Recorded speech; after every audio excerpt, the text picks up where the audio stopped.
Chapter 3. It took me a long time to learn where he came from. The little prince who asked me so many questions never seemed to hear the ones I asked him. It was from words dropped by chance that little by little everything was revealed to me. The first time he saw my airplane, for instance, I cannot not draw my airplane, that would be much too complicated for me. He asked me, "What is that object?" "That is not an object. It flies. It is an airplane. It's my airplane." And I was proud to have him learn that I could fly. He cried out then, "What, you dropped down from the sky?" "Yes," I answered modestly. "Oh, that is funny." And the little prince broke into a lovely peal of laughter, which irritated me very much. I like my misfortunes to be taken seriously. So he added, "So you too come from the sky. Which is your planet?" At that moment, I caught a gleam of light in the impenetrable mystery of his presence, and I demanded abruptly, "Do you come from another planet?" But he did not reply. He tossed his head gently without taking his eyes from my plane.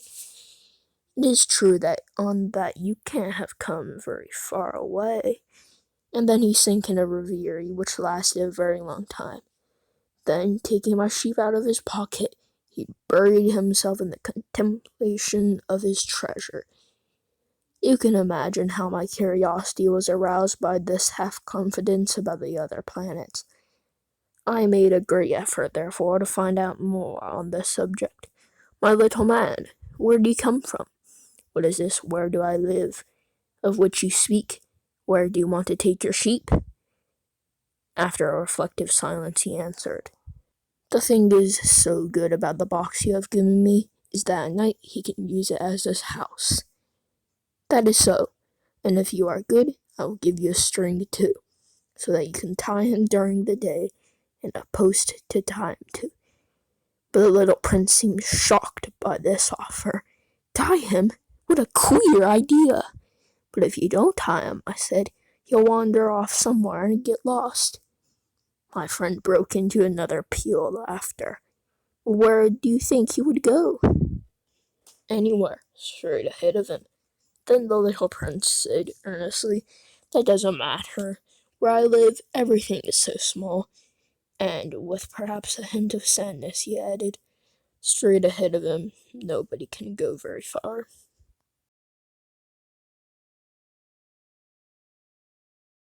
Chapter 4. I had thus learned a second fact of great importance. This was that the planet the little prince came from was scarcely larger than a house. But that did not surprise me much.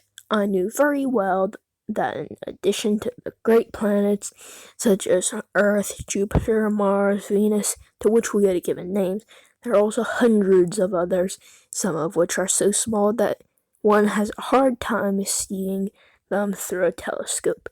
When an astronomer discovers one of these, he does not give it a name, but only a number. He might call it, for example, Asteroid 325. I have serious reason to believe that the planet from which the little prince came is the asteroid known as B612.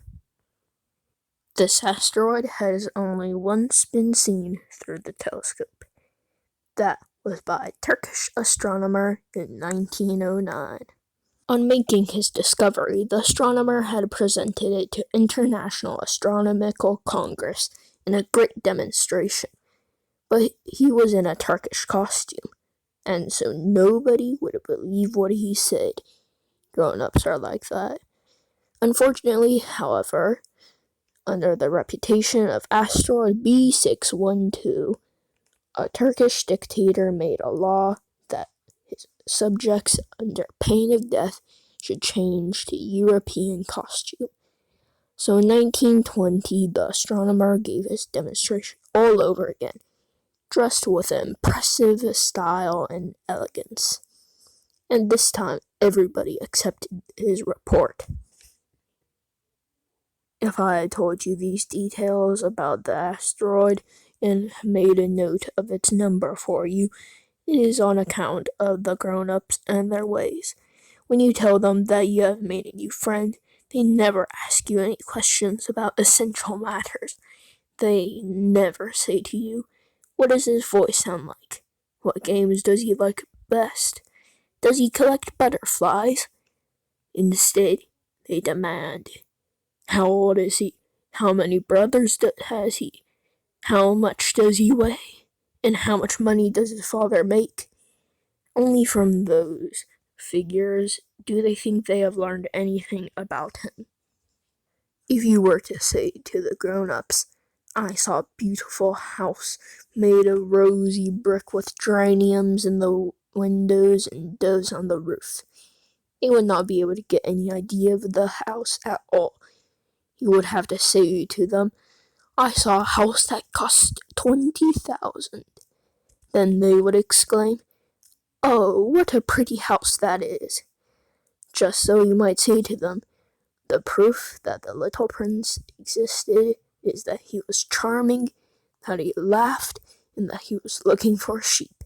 If anybody wants a sheep, that is proof that he exists." And what good would it do to tell them that? They would shrug their shoulders and treat you like a child. But if you said to them, "The planet he came from is asteroid B612, then they would be convinced and leave you in peace from their questions. They are like that. One must not hold it against them. Children should always show great forbearance towards grown-up people. But certainly, for us who understand life, figures are a matter of indifference.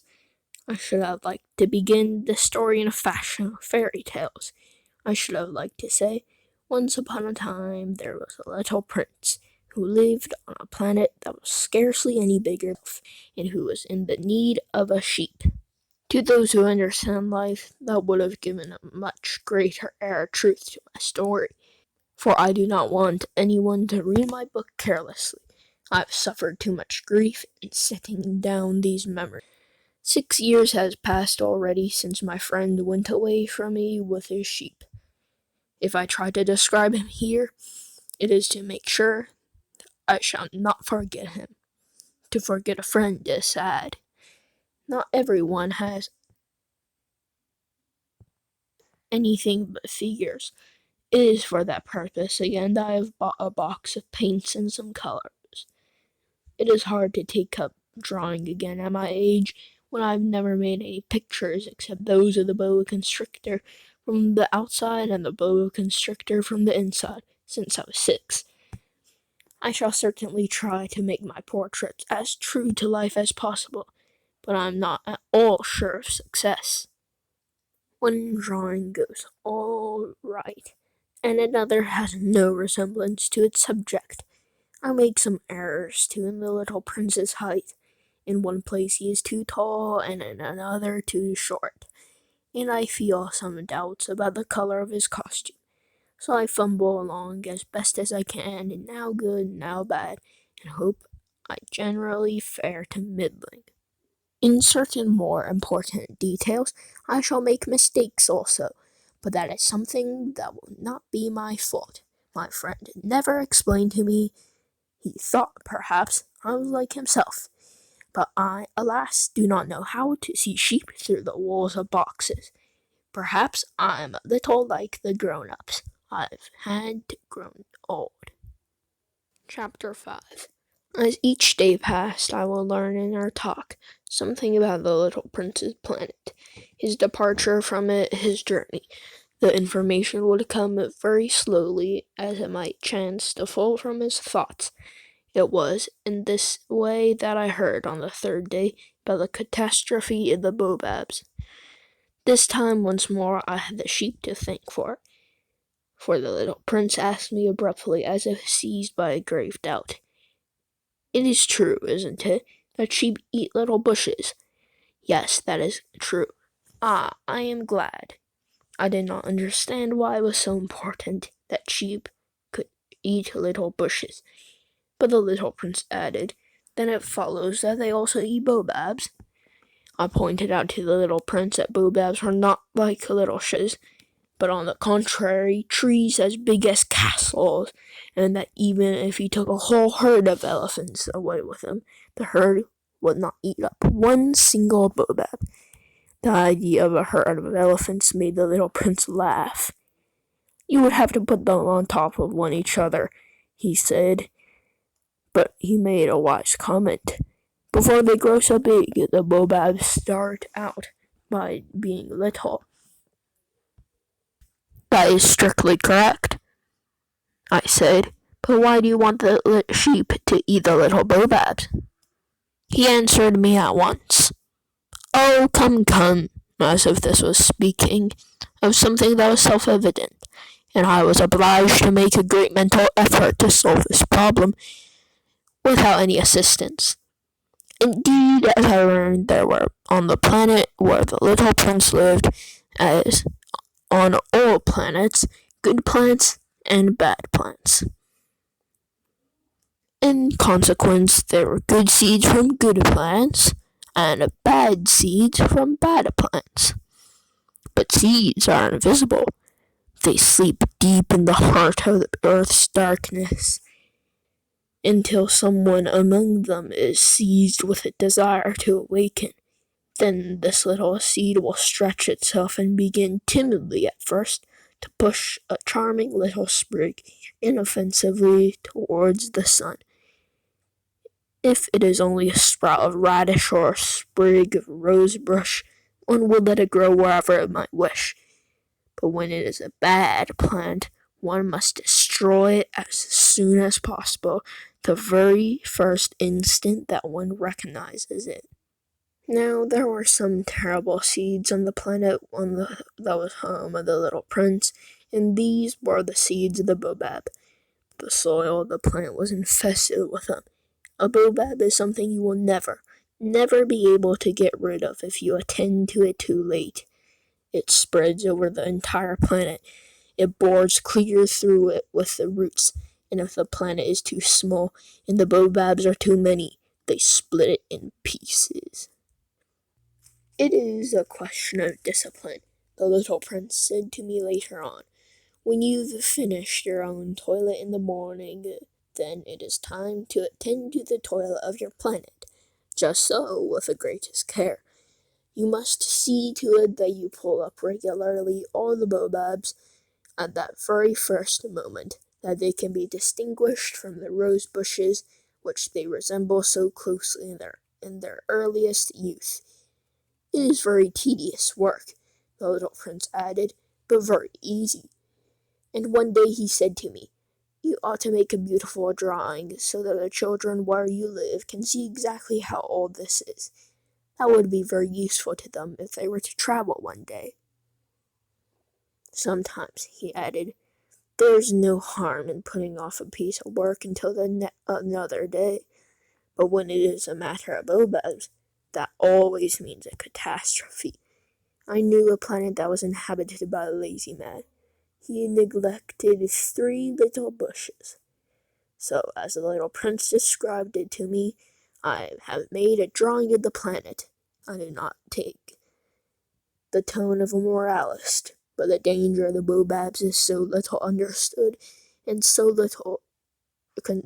such considerable risks would be run by anyone who might get lost on an asteroid. For once I am breaking through my reserve. Children, I say plainly, watch out for the baobabs. My friends, like myself, have been skirting this danger for a long time, without even knowing it. And so, it is for them that I have worked so hard over this drawing. The lesson which I pass on by this means is worth all the trouble it has cost me. Perhaps you will ask me, why are there no other drawing in this book as magnificent and impressive as the drawing of the baobabs? The reply is simple. I've tried, but with the others I've often not been successful.